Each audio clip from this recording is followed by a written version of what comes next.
Hello, football fans, and welcome to episode 9 of View from the Sideline podcast. We're back fresh and ready to go after our week off and have all the action from the weekend, where the gap at the top of the Premier League is down to 6, as Liverpool can only take a point from a draw at Old Trafford, and wins for City, Leicester and Chelsea keep the pressure on at the top. In the EFL, West Brom continue to lead the Championship, and Ipswich lose their unbeaten record with a defeat away at Accrington. Pete is back with another teaser. We've got a predictions update. Chris has his stats in the wonders of white, and in our FA Cup feature, we take our first look at Altrincham after their win over Southport at the weekend. Remember, if you like what you hear, subscribe to the podcast and follow us on any of our social media channels. As always, your support is greatly appreciated. So, let's get started with episode 9 of View from the Sideline.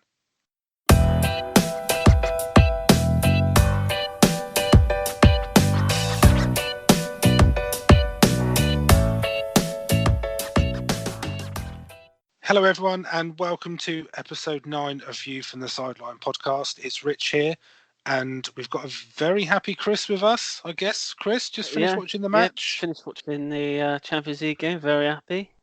Defended well again, and did what was needed. I thought we'd draw tonight, because obviously Ajax is quite a difficult place to go, but 3 points is very welcome. They're not what they used to be. Well, not like when Spurs beat them last year. Lost after their good players, that's the problem. Yeah. Well, a win's a win. Any win away in the Champions League is definitely a good win. So plenty to talk about. So as always, we will go straight into Pete's teaser and see what he's got for us this week. I want you to name the top 10 goal scorers in Premier League history. Okay, thanks, Pete. That's a good question.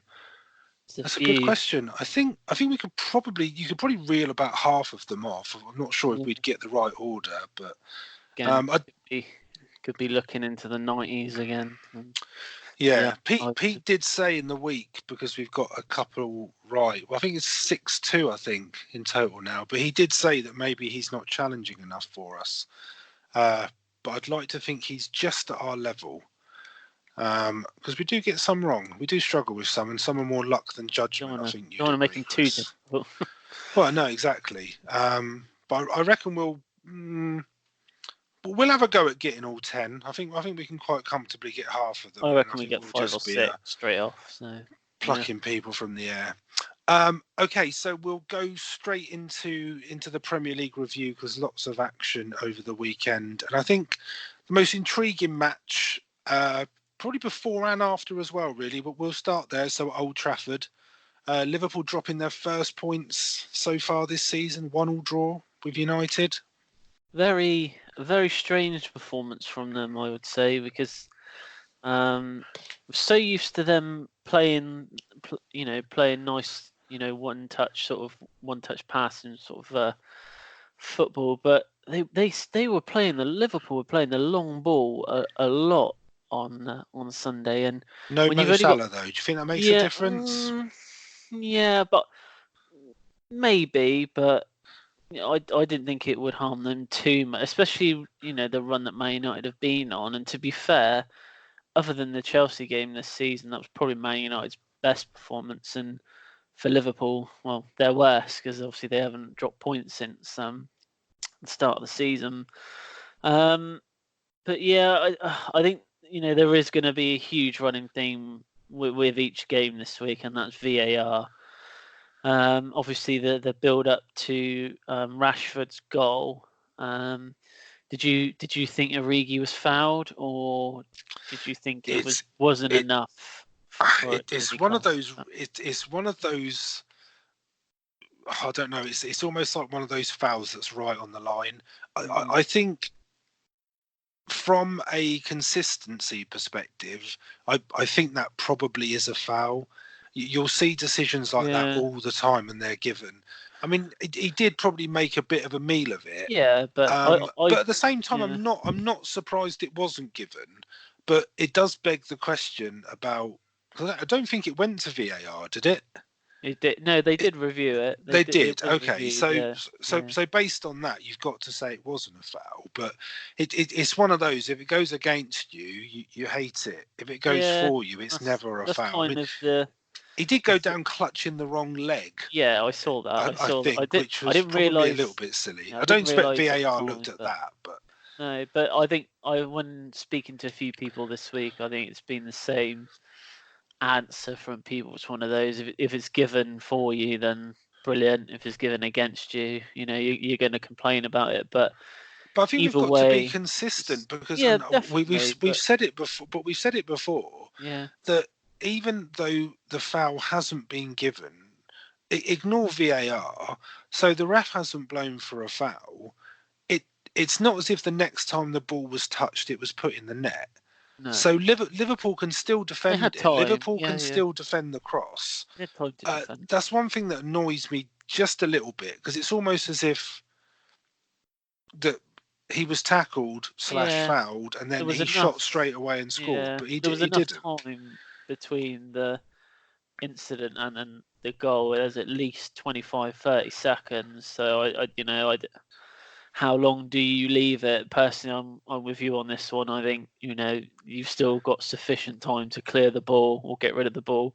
I think there's a reluctance from the VAR officials to overturn anything on the pitch. But So if the referee doesn't give it, the chances of them overturning it are pretty slim.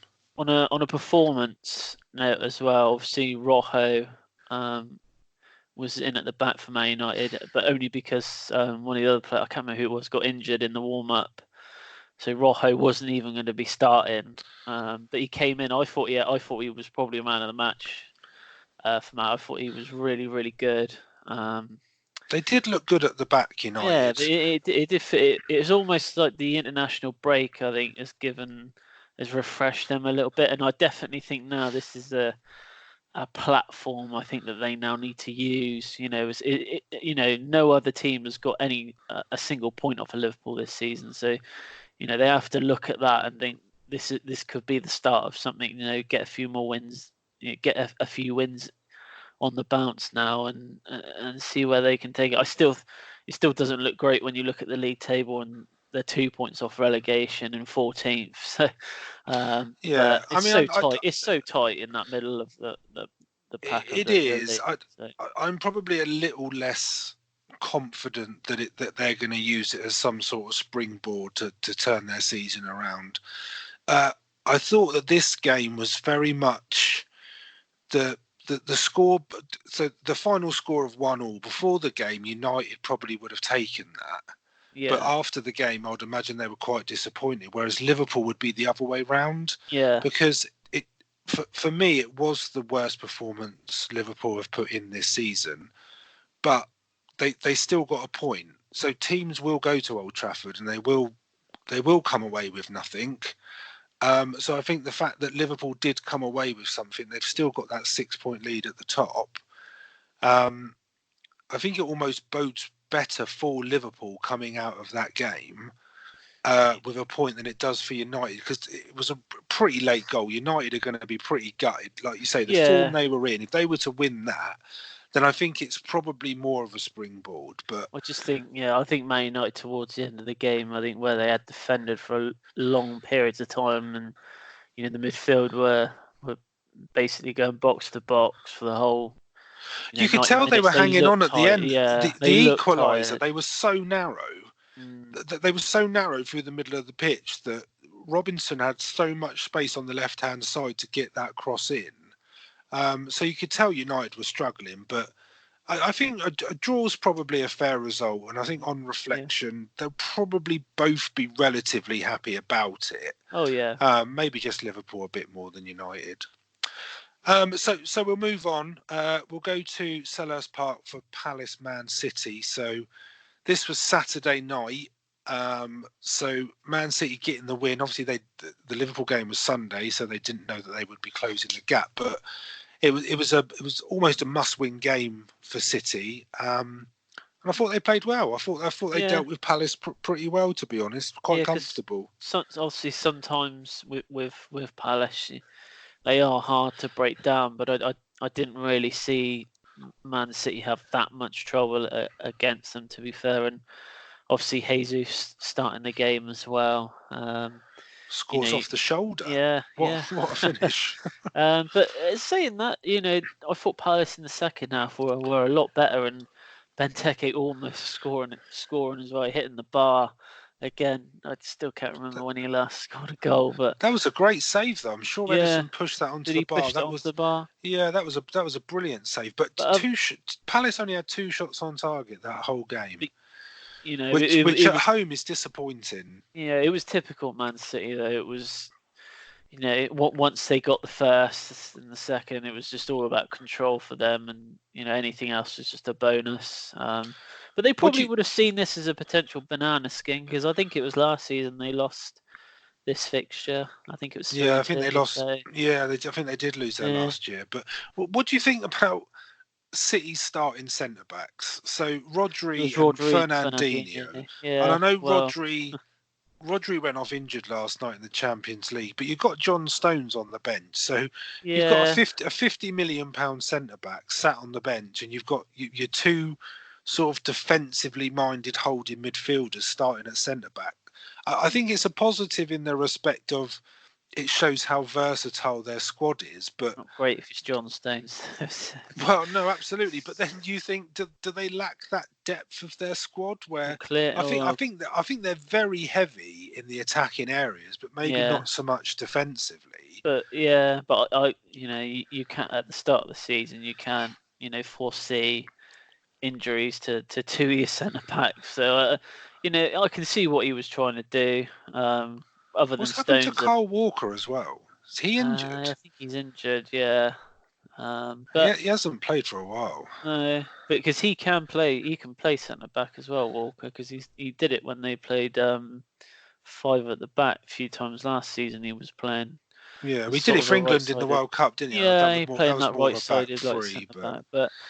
It was just typical City, really, and obviously, last night Sterling was just on another level for them against Atlanta. So he played well against player. Palace, though. Yeah, a great assist. The game was sort of summed up for me by the sort of 2 moments. Well, the first goal was probably a little bit fortuitous, but the second goal was just pure class, and it's almost that it needed that sort of goal, if you like, or that sort of skill to sort of put the game to bed. And City have that, Palace don't, and that was kind of the main difference. And once it was 2-0, it was almost game over, especially with Champions League coming up midweek. Yeah. So good 3 points for City, and like we say, it closes the gap to 6 with Liverpool at the top. So we'll get this one over and done with. Spurs Watford. hey, look, you did lose. That's the main thing. Let's talk about it before last night. I honestly cannot remember seeing Spurs play as badly as they did in that game. I think Watford at home and Saints at home, so we've taken 4 points from those 2 games. I don't think we deserve to take any because we were that bad in both. Spurs were just being torn apart at the back by Watford, and he was just... if their finishing was better, they would have won that game. And I quite like Watford, to be honest, but they haven't won a game this season. If there was ever a game that Spurs needed to get out of this slump and prove that they're going in the right direction, or they're together and they're behind Poch, etc., home match against bottom of the league who haven't won a game is the ideal match. But the early Watford taking the lead isn't going to help, is it? Because then you're chasing the game. And no, it doesn't help, but it shouldn't take us till the 86th. It shouldn't take us 80 minutes to equalise. What did you think about the decision on the penalty for Watford? Did you think it was a penalty? I'm going to whisper this. I think it was probably a penalty. I thought it was a penalty. I don't think he's anywhere near the ball.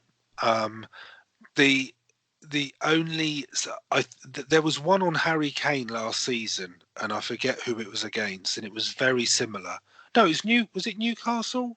Might be Newcastle. No, it might be Newcastle at home this season. Was it Lascelles when he sort of He fell went down. into him? Yeah, that's it. Yeah, They were quite similar. But I don't know. I mean, if I'm, that is a decision that makes me think, what is VAR all about? Because, well, I think it's a penalty, but obviously someone doesn't think it is. The Tottenham goal, the keeper. Yeah, it's not handball. I just put that out there. I don't think that's handball. I don't think it's anywhere near handball, to be honest. It was a good finish, actually. It was a good finish. I felt a little bit sorry for Watford, really, because it was sort of an error of their own making. Yeah, but they should have scored. They should have scored. They should have been 2 or 3 up by that point. Deulofeu, at one point, I think Deulofeu was pretty much through on goal, and instead of shooting, he decided to try and pass it kind of like across the goal. And and Serge Aurier got back. I mean, that was a goal saving challenge, really. Yeah. But I mean, just in this match, I mean, Eriksen didn't play. He wasn't in the squad because he came back from international duty with a dead leg. But that didn't bother me at all. And I know he didn't play last night. I'm not. I love him as a player, but I'm in a place where I'm backing Poch, and I think we need to clear out all the players. Yeah, so I'm not. If Eriksen doesn't play, that's fine by me. I heard there was an interview with Jermaine Genius on. This was before the Watford game. It was on Friday night, and he was saying that he is worried that the core of your team, the contract situation of the core of your team, where they are running contracts down, and can you replace players like for like? No, I don't think you can. I don't think you can in January. But just bringing us on to last night's game quickly, if you look at the starting 11 that Spurs put out, it was only Vertonghen that is in that position where he's running down his contract for a big move, if that's what you believe. Alderweireld, Danny Rose, Eriksen. Alderweireld and Rose weren't even in the squad, and Eriksen was on the bench. So I think if you look at Spurs' starting 11 last night, and then you've got people like Lucas, like Dyer, like Lo Celso, like Foyt on the bench, then I don't think that's as much of a problem as it could possibly be for a club losing that many players. But we'll see. I'm under no illusions going to Liverpool on Sunday. If Spurs get smashed, it's not like, oh my God, here we go again. No. I mean, they played really well last night. There was a response from the players. They looked up for it. Son was really, really good.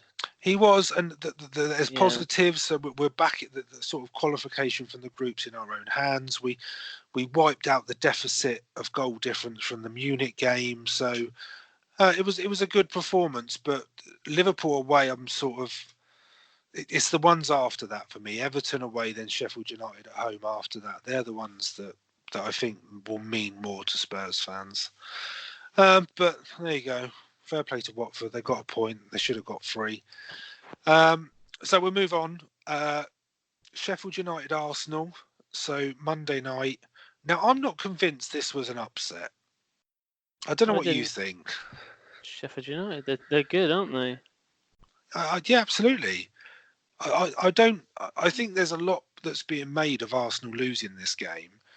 But I think if we remember how Arsenal have played this season and things that we've spoke about them before, they haven't been that great this season.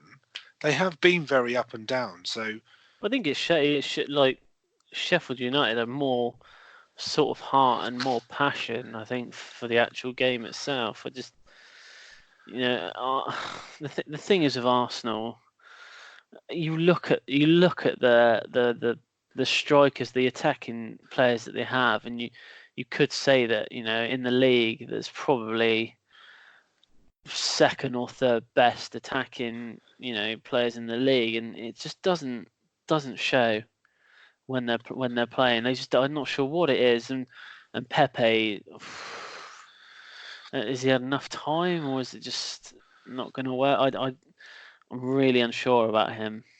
Obviously, he was scoring freely last year, but Yeah, but I know we said it before. I think he is going to take time to settle in, and it's almost that he's commanded that sort of transfer fee mainly because of his performances in France last year. I think he's got the one penalty this season. I think that's the only goal he's got. But I mean, they're not going to fire every game. No, but you just expect more, I think, from them. But you do, but I mean, for me, this game should be completely about Sheffield United, about yeah. how they've performed. That they've been really good at home in pretty much every game this season, and it's continued against Arsenal. I don't think it matters. If it's the old sort of thing, isn't it? Like, you don't want to go to Burnley on a Tuesday night. You don't want to go to Sheffield United on a Monday night. Do you know what I mean? The thing is that they're very hard to break down, and in all fairness, they haven't really changed the team at all, have they? When they came up, they haven't gone out there and spent the money that like like Aston Villa have. They haven't spent huge amounts of money. They have bought a couple of players in, but it's not for like big amounts. But I don't think they've necessarily changed their style of play. So I don't think they necessarily need to change their playing style. The fans they just get behind them so much. I've seen them when I watched the last sort of half of the game, and they were really, really willing the team on. It was every single person in that stadium, and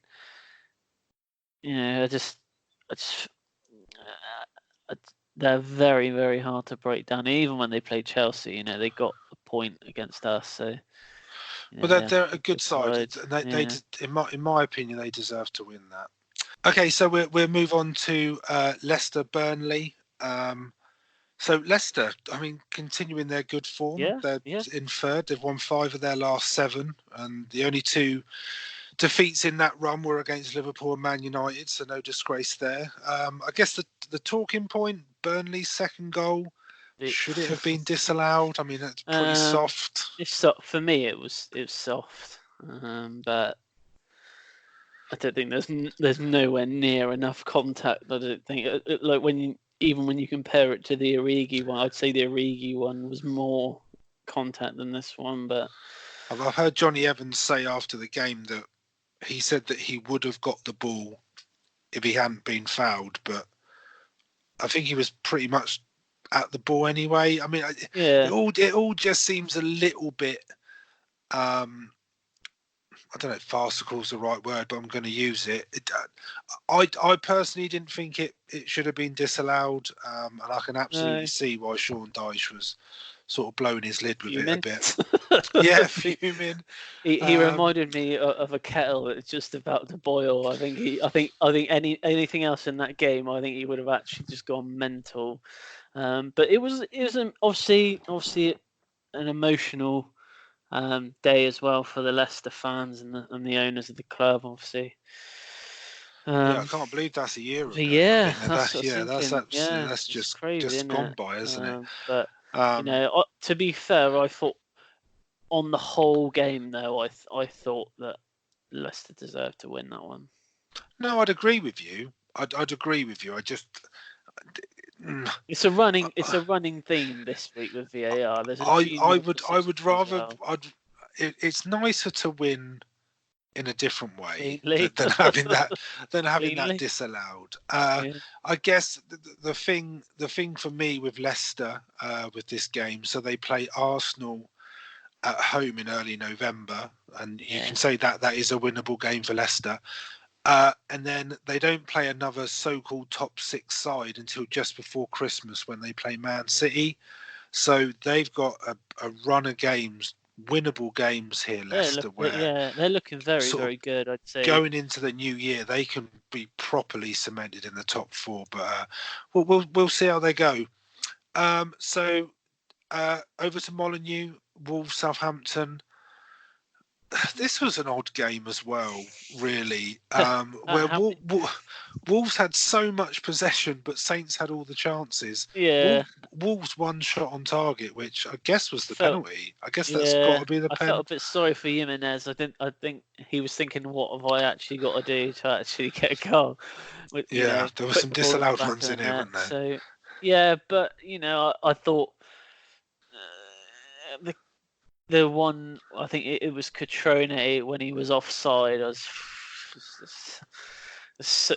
fine margins, shall we say? But I think Southampton would be disappointed that they actually obviously took the lead in this one and just couldn't quite hold on to it. I don't think there was any question about the eventual penalty that obviously Jimenez did actually No, I score. agree. I So, think it was a definite penalty. but I think considering how the lack of shots from Wolves, I think Saints will be disappointed that they didn't hold on to that lead. But again, it's the same thing with Southampton this year. But they were up there. So I'm all about the attempts and on targets this week. You're about VAR. I'm about attempts.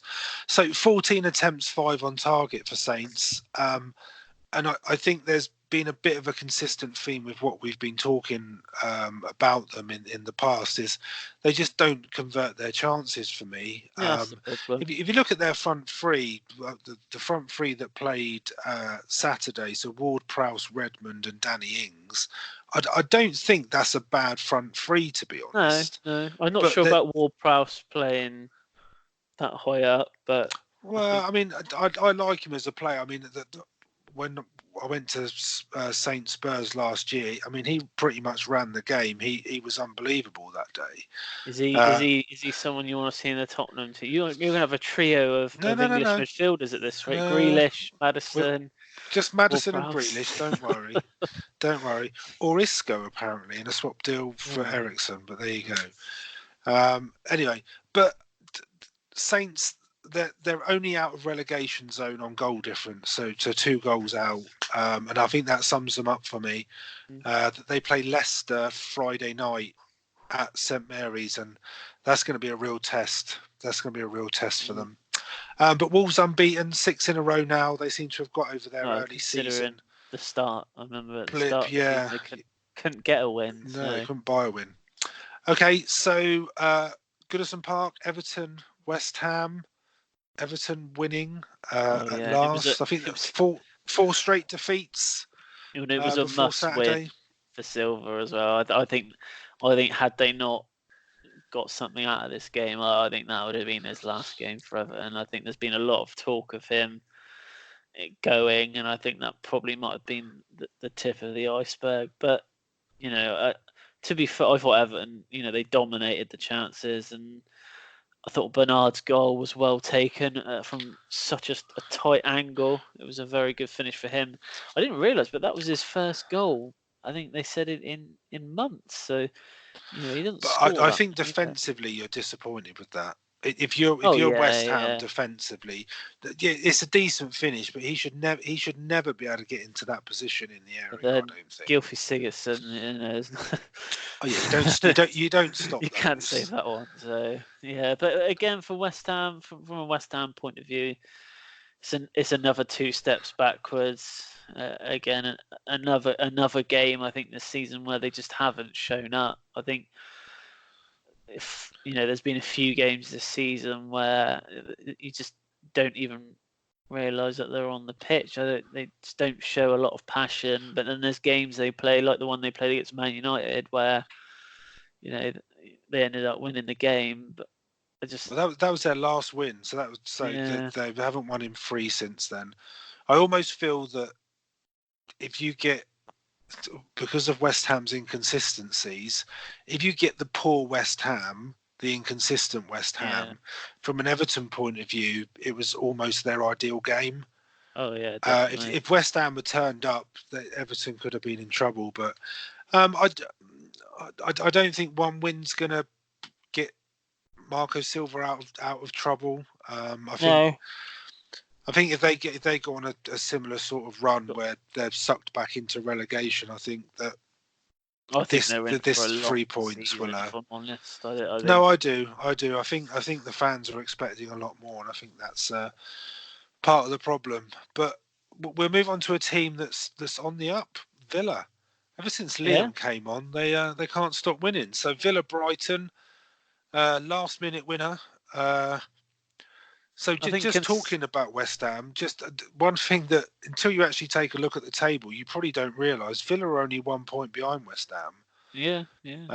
2 wins and a draw from their last 3, so they're going in the right direction.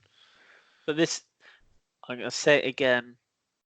Another player gets booked, and then a stupid tackle on Grealish. It's so frustrating. Because he got booked. It's not even the second one. It's not even the second one. As a professional footballer, your frustration, I can understand. I'll be careful how I say this. I can understand a player's frustration if they were to, like, and I don't condone it, like headbutt another player or push over a referee, but your frustration should not be taken out on kicking the ball away or standing in front of a free kick when it's waiting to be taken. It's just stupidity. And then minutes later to know that you're on that yellow card, and then to go in from almost behind when you've probably got a 90% chance of not winning the ball. It just, as a manager, it must really frustrate you, because Brighton were on top of that game until he got sent off, and then it completely changed. Villa, obviously, if you do two of the second challenges that he got sent off for, I think there would almost be something where your manager would understand, or they wouldn't be as angry with you for getting sent off. But because of the first one, he's on loan from Huddersfield, isn't he? Is that right? I'd send him back. I would send him back for that. I think it's one of the most annoying things in football to kick a ball away or to stand in front of a free kick like that. That should almost be a straight red. I think it's that bad. Yeah, the standout again. I thought Grealish had a really good game again. He's angling for a move to Spurs. That lad. For how young he is. He's very mature on the pitch. Like with how he plays, his passing is really, really good. He's not always pushing to go forward. And he knows his limits. He knows when he should be going forward. He knows when he needs to do defending. All round, I thought he was very impressive on He's Saturday, definitely their standout player. Yeah. The thing I'm liking about Villa, and especially from the last 3 games, is so they've beaten Brighton, beaten Norwich, and then got a draw at home against Burnley. For a promoted side, that's the teams that you need. Yeah, absolutely. It's picking up the points against the teams that you should be picking up points against, and that's what they're doing, and I think they'll be fine. You're a bit down the pecking order this week, yeah, Chris, considering there's only one more game after this, and that's 0-0. Yeah, purely because not a lot happened. Yeah, they won. I don't think a lot happened. Newcastle 5-4-1, pretty much shut up shop, tried to frustrate Chelsea. Players for the whole game. It's difficult. But I think they frustrated you enough, and then you have to rely on your left back to score the winner. Good goal there. No frills win. Did what they had to do. No drama. Yeah, 1-0. To be fair, it's another 3 points that 1-0 to the Chelsea. That's the songs they're going to be singing, because obviously they won again this evening 1-0 as well. So but defensively, we are getting a lot better now. I think now he's kind of stuck with the same back 4 now for a few games, and I think they're getting used to playing with each other. What that means for Rudiger, I'm assuming when Rudiger is fit, he is going to come back into that back 4 and probably take Tomori's place. But because I think Lampard's quite keen on Zuma. But Newcastle obviously were on a high from the win against United a couple of weeks ago. So, but I was happy. I don't think it was a bad performance from Newcastle. They had a really good chance actually. The second, I think it was the second half that they probably should have scored. But to be fair, we're defending better and we're winning games. So at the moment, I really have no complaints. No, and I like Hudson-Odoi's bringing them something Yeah, different, and yeah. I like Pulisic. I know he hasn't been getting a lot of game time, but when He he came actually, on, he made a difference. He had yeah, an and impact again, on the game. he came on this evening, and he was really, really good this evening as well. And he is, you know, we have got a very young squad. You know, I think we're doing a lot better than what I thought we were. To be fair, so Okay, that's very enough about Chelsea. Enough about how good they are. Blah blah blah. So there's only one more game. this is So two sides. Neither have kept a clean sheet this season. It was always going to be 0-0. So yeah, Bournemouth played Norwich. That's pretty much it. I don't I'm really not know. sure a lot else happened. I think for Norwich, it's a really good point, really, to stop Well, yeah, but their run of defeats. They've got Brighton and then Watford next too. So I don't know. they got Brighton next today. Yeah, but it's like I was saying with that. Maybe with United, whether it gives them that springboard, you never know with Norwich. I mean, it stops the rut, and to get a clean sheet at Bournemouth's no sort of mean feat. So, from what I saw, it seemed to be a fair result. I don't think either team was sort of that much better than the other. Let's They just say deserved to win it. the highlights package just was very quick. There wasn't. I think they literally said about 3 chances and. There's a reason. There's a reason why it's last in our schedule of matches to talk about. Okay, so I think that would do us for the Premier League review. So we'll break now, and coming up in part 2, we will start with the EFL review. So we'll see you in part 2.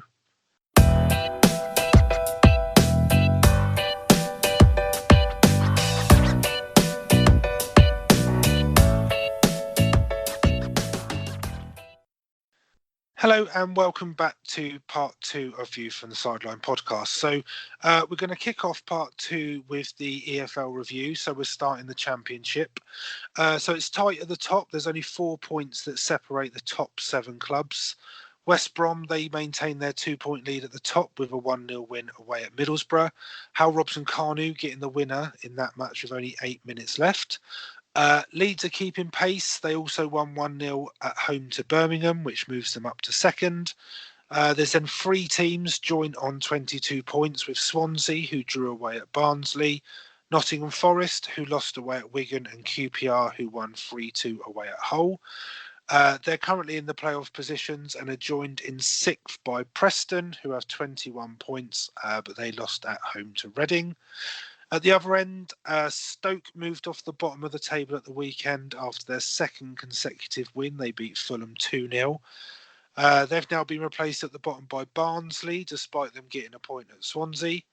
Huddersfield, they make up the final relegation place and are heading in the right direction, adding to their 2 previous wins with a point in a good 2-2 draw away at Blackburn.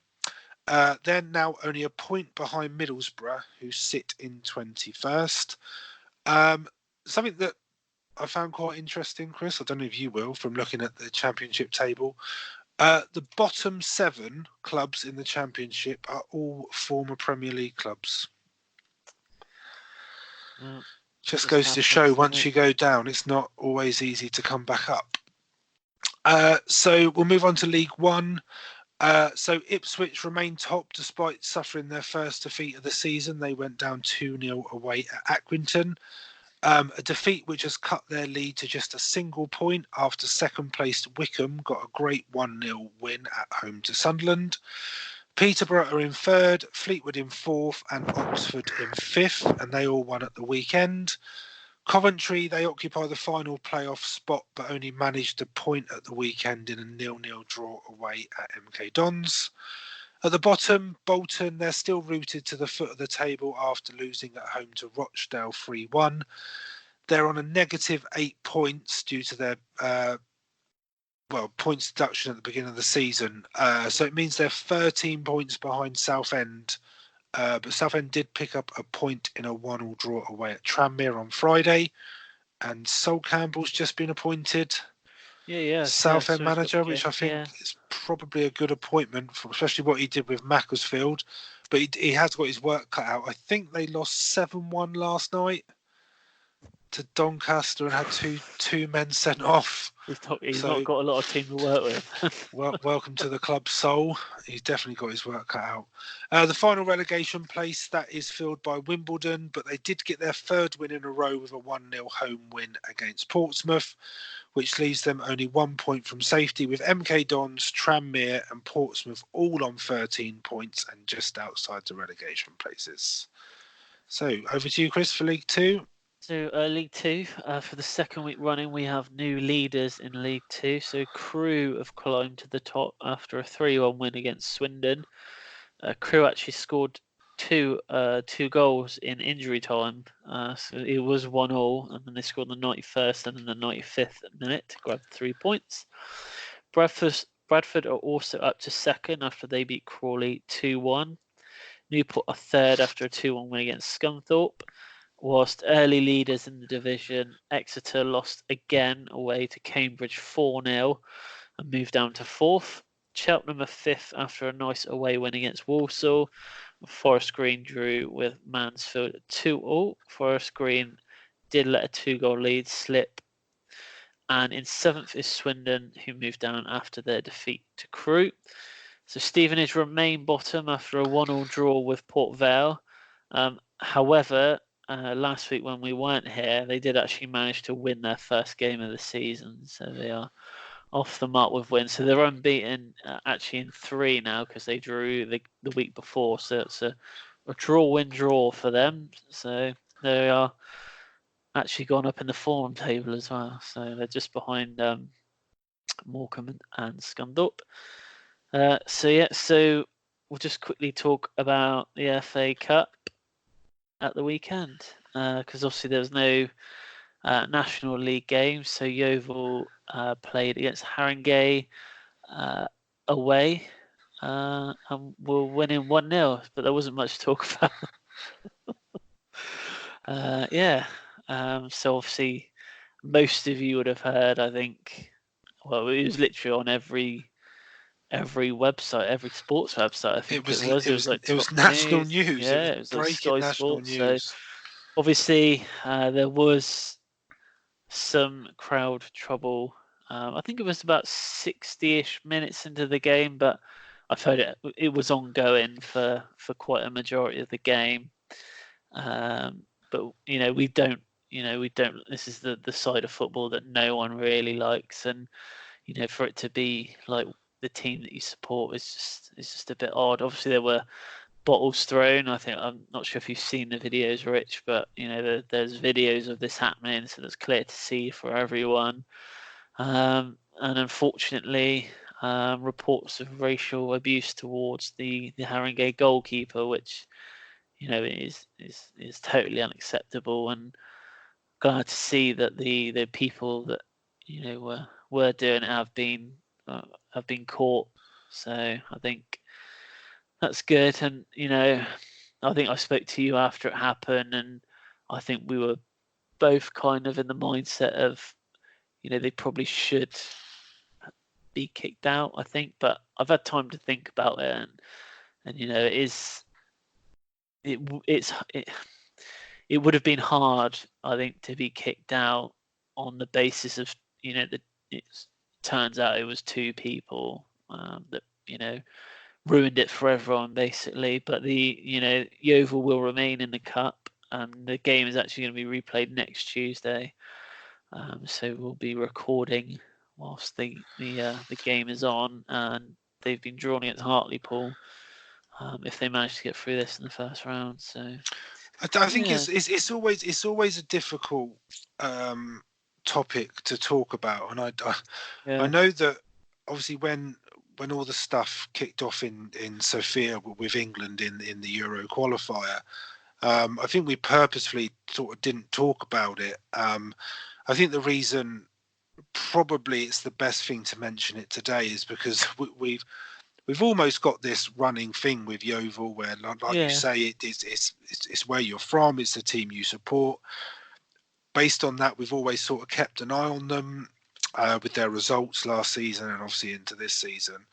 I I just think it's the side of football that nobody wants to see. No. And I think the whole what happened with England and Bulgaria and the sort of 3-step process, if you like, that UEFA have got to protect the players, and I think obviously that's not in the FA Cup. We're talking about non-league football here. Yeah, that's what I mean. Where I think that's where you've got a manager who is taking his players off the pitch. I've got to be honest, and it will divide, and I think everybody's got an opinion on this. And I'm not saying that people are wrong for saying it's the wrong thing to do. I would fully support him for taking them off. I think it's unacceptable. Oh, definitely, because it's not just the racial abuse. There are bottles being thrown at a goalkeeper. There's not, and I don't necessarily go with the theory that it's only two people. I think that when you're talking about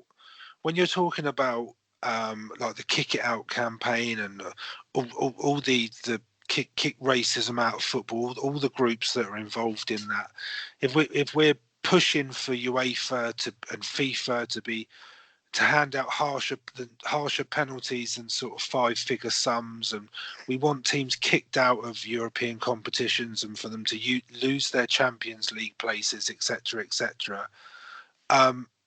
Personally, I haven't changed my mind. I think that it's almost as if they're associated with the club has to pay, or they have to suffer in some way. But that may sound harsh, but I don't think it's fully kind of. But what's the punishment? What's the deterrent for someone to go back in when the game's I'm not sure whether the whole game's replayed or whether they start off from where they finished. I'm not sure how that works. Because Yeovil had just scored a penalty, and that was just after that it happened. But like you said, I was in full support of taking the players off, and each team did come back out at the end to kind of show a stance that I just think what happens next time. So what is the deterrent for fans to not do it when the game's replayed?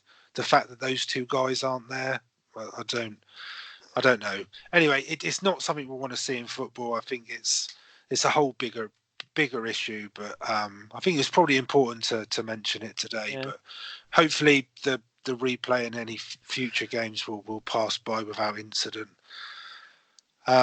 I think it would be fair to start the match 0-0. Personally, start from the first minute. I hope that's what they do. Yeah, I'm not sure of the rules. They are replaying the whole game from what I'm aware of. So. Okay, well that'd be good. Okay, so I guess while we're on the FA Cup, we're going to do a bit on our ongoing feature now, where we're going to introduce the listeners to Altrincham. So they are our next team in our FA Cup feature, because of their 3-1 win over Southport at the weekend. We'll hold our hands up. We're not having much luck. Each team that we've picked have lost. Yeah, they've lost. You can't put a positive spin on it, but Altrincham are going to be different. So we'll just give you a bit of background on their FA Cup journey so far. So how they've got to the first round proper. So they came in at the second qualifying round, which is when we picked up this feature, which is when we had Runcorn. So Altrincham, they drew 1-1 with Chester in the first game, which then went to a replay, which they won 1-0. That's then progressed them to the third qualifying round, where they were away to Halesowen and got a 2-0 victory. That then led them to Southport on Saturday, where, again, away from home, they won 3-1. And they've now been drawn against York City, again, away from home, in the first round proper, which is, I think that they take place the weekend of the 9th of November. I'm not sure whether with TV or that may change. But I think it's 2 weeks on Saturday. Yeah, scheduled for the 9th. So, York City, so they are in the same division as Altrincham. York are currently top. They're currently top of the table. But that doesn't matter. I hear you sigh, Chris, but don't panic. Because Chester, who they beat in the second qualifying round, after the replay. They're second in the league, so Oh, they've already So knocked they've out the got- second team. Oh, right. So why not knock out the top guys? Go for it. So just to give you a bit of history around Altrincham, so they're nicknamed the Robins, and they were founded in 1891, and they play their home games at the J. Davidson Stadium. When it comes to the FA Cup, they do have some history with good cup runs and some giant killing in the past. So in the 1994-95 season, they knocked out Wigan with a 1-0 victory. At the time, Wigan were in the old third division. Even more impressive than that, in the 2015-16 season, they knocked out League One Barnsley, also with a 1-0 victory. Their best overall performance in the competition came in the 85-86 season, when they reached the fourth round, but eventually lost, this is ironic, to their next opponents, York City. Oh. So yeah, but in the fourth round in 85, you weren't even born then, were you, Chris? No, 85, 86. No, I was. But to get to the fourth round in 85, 86, that's a good run. So from a league perspective, they currently play in the National League North. So this is the same division as both Farsley and Southport. So two teams we've previously covered in this feature. The club's in their second season in that division after gaining promotion as champions from the Northern Premier League in the 2017-18 season. Last season, which was their first back in the National League North, the club finished fifth after the regular season, but they were knocked out in the playoff semi-final to eventual winners Chorley, but it did go to penalties, so they were only knocked out on penalties. This season, they're currently in 18th place in the league, so they do sit just above the relegation places with a record of 3 wins, 4 draws and 5 defeats from the 12 games they've played so far. They do have, because of the cup run, they have got some games in hand on the teams above them. So I'm looking at it as a false position, really, because if you actually look at the table, if they were to win their games in hand, they do move up quite considerably. The team are unbeaten in their last 5 games, 4 of which have been in the FA Cup. They've only played 1 league game since mid-September, which was a 1-1 draw against Guiseley. So that probably sort of contributes to their league position as well. The next game is Saturday, so they're home to Telford. Telford, who are 13th in the table. So as we've done with all the other teams that we've followed, we will be keeping an eye out and doing a bit of stuff about the game at home on Saturday. So we will be cheering on Altrincham. So that's our first introduction. So we will be doing some more in the build-up around some of their league games, as we've said, and obviously looking forward to the FA Cup tie with York in a couple of weeks' time. So we're on to our 4th club, Chris. Runcorn, Farsley, Southport, and Altrincham. But we will stick with Altrincham until at least the second round. I've got faith. Really interesting, actually. I mean, I really like this about this feature because we're getting to find out more we're about going to all the northern non-league teams, clubs, and obviously, hopefully we can pick up a southern team at some point. Oh no, not yet. Oh no, third round. Altrincham to get Chelsea, third round. That'd be, yeah. Or Spurs, because they'd probably beat Spurs. But I guess from the podcast point of view, we have picked up some sort of stuff along the way from each of the clubs, like the interview with Luke at Farsley and that sort of thing. So it's been really good. So hopefully we'll be able to do something with Altrincham. Hopefully, fingers crossed. You never know. We might be able to do something with them in the build up to the game. We've certainly got our fingers crossed. So we'll move on to predictions. Chris, very loosely, because we both got battered by Amy. Batter. Well, I mean, it was Lallana's last-minute goal that sort of gave her the win, but it was a poor week. So 6 points for us, and then 13 for Amy. So that's a few of those you've had this season, isn't it? A few. All right. I've had a 0 as well. Yeah, I've had a 0. So coming up this week, Nathan's our guest. So fingers crossed. I just got everything crossed. It's just ridiculous. I need to start getting points in this feature, otherwise we're going to bin it. Because I see I'm a few points ahead of you now, aren't I? Yeah. It's my ball, Chris. If we're not playing by my rules, I'm not playing at all. I take my ball away. We'll pop it. Yeah. I'll pop the predictions ball. But so you can go on the website and you can see all the previous rounds for predictions and all the details from last year where Jamie was our winner. I think Adam's still top this year with 26. So it's a beatable score, but no one's getting near it at the moment. So that leads us into your wonders of white, Chris. So I look forward to the Chelsea stat from this weekend, because there is every week about how great they are. Wow. Is it that like Frank Lampard is actually God or something? That doesn't need to be in this feature. Everyone should know that already. Because that's a fact. Yeah, that's a fact. Okay, off you go. Okay. Since Brendan Rodgers' first Premier League game in charge of Leicester, Jamie Vardy has scored 15 Premier League goals, and that is 2 more than any other player in that time period. So scoring the goals.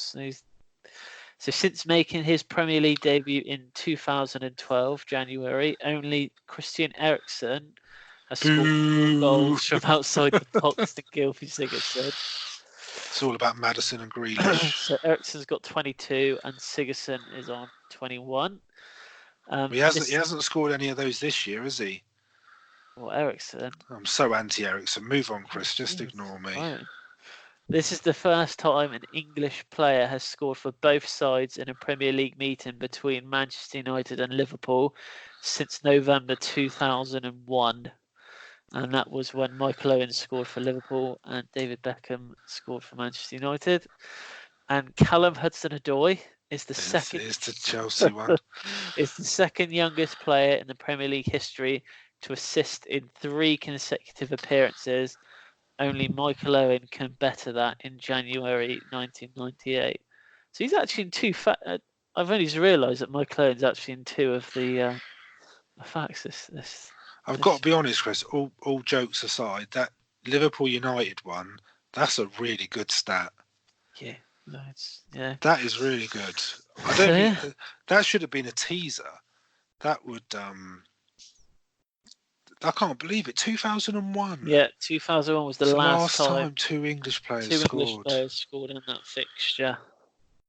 Oh, it's crazy, especially when you think like Steven Gerrard and Owen and like McManaman or Fowler and all the English players United have had. That's crazy. Crazy. Good stat, Chris. I'd say that's your best one this season, without a doubt. I'm very impressed by that. I will I'm going to tell everybody that and claim it as my own. No, I won't really. Okay, so we better get on to the teaser answer. So the top 10 Premier League goal scorers of all time. So I've been having a think while we've been doing today's episode, and I'm going to throw 6 at you that I think may be in the list. So I think Alan Shearer's a given, because he's the leading scorer. Then I've got Andy Cole. Yeah. Teddy Sheringham. Yeah. Wayne Rooney. Rooney, definitely. Van Persie. I'm not sure about him. And I've put Lampard in. Lampard's got to be in the top 10. Yeah, Lampard will be in there. He is, right. So if we definitely say Shearer and Lampard, I'm going to say Cole as well. So I would say, so here are the ones that I would have said. So I would have said Shearer, Rooney, Henry. Shearer, Lampard, Henry, Rooney.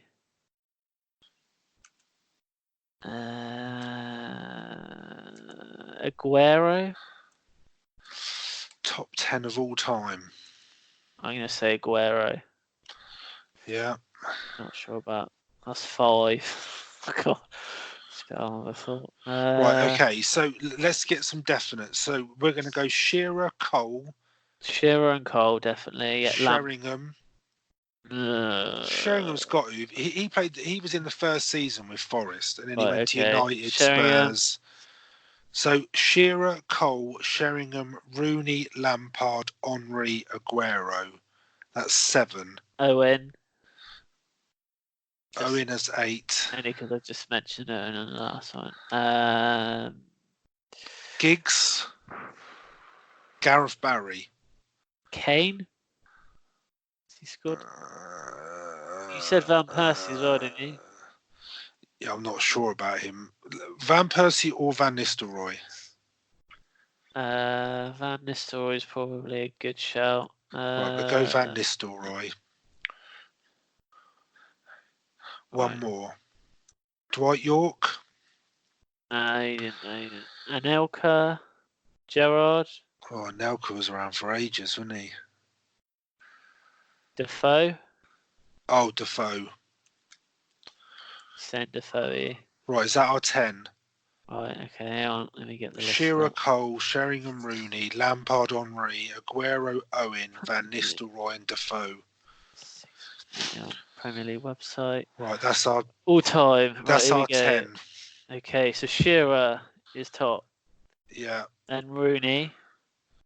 Yeah. Cole. Lampard. Hold on, I'm just marking these off. So we're 4 from 4. Yeah. Henry. Yeah. Aguero.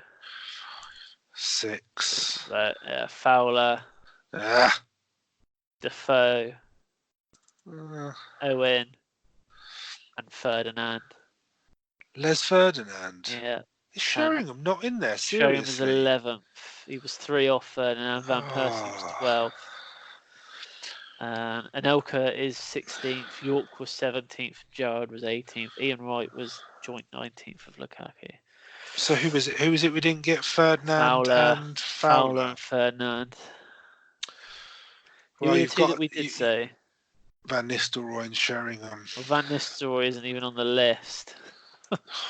Rubbish. Well, you got us this week, Pete. Yeah, Van Nistelrooy has scored the same amount of goals as Yakubu did in the Premier League. But Yakubu was around for like 20 years, wasn't he? Yeah, Van Nistelrooy was 30th on the list. Oh well, you win some, you lose some. So 6-3, I think. We still hold an advantage, but that was a good one. That was a good one. You got us. I never would have thought of Les Ferdinand, to be honest. I never would have said Fowler. I didn't think Fowler more so than Ferdinand, but I could have sworn Sheringham would have been in there. But he was 3. He's 3 off. So if he comes out of retirement and gets 3, then he'll be in that. He was lazy. I expect he missed 3 penalties at some point. Probably. Anyway, so I think that wraps it up for this week. So good episode, Chris. Good episode. So we'll be back next week with Chris will at least. Depends how Spurs get on at Liverpool. Chelsea stats coming up next week. Yeah. Speaking of Liverpool, I completely forgot this Champions League tonight. Oh yeah. So Liverpool are 1-0 up on Genk. Inter 1-0 up on Dortmund. Barcelona 1-1 away at Slavia Prague. That could be an interesting result, especially with Dortmund, Inter Milan, the other two in that group. So League One, Ipswich 2-0 down again. Looks like they could be on for their second defeat.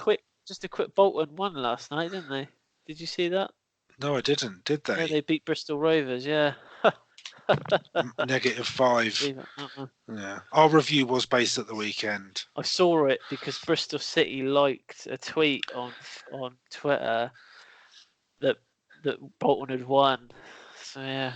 You liked it because they're your enemy, aren't they? Bristol City. You don't like them, do you? City, Rovers, Swindon. Football rivalry, eh? Okay, so thanks for listening, as always. As we mentioned at the beginning, if you do like what you hear, please subscribe and follow us on social media. It's all appreciated, and we will speak to you next week. See you next week.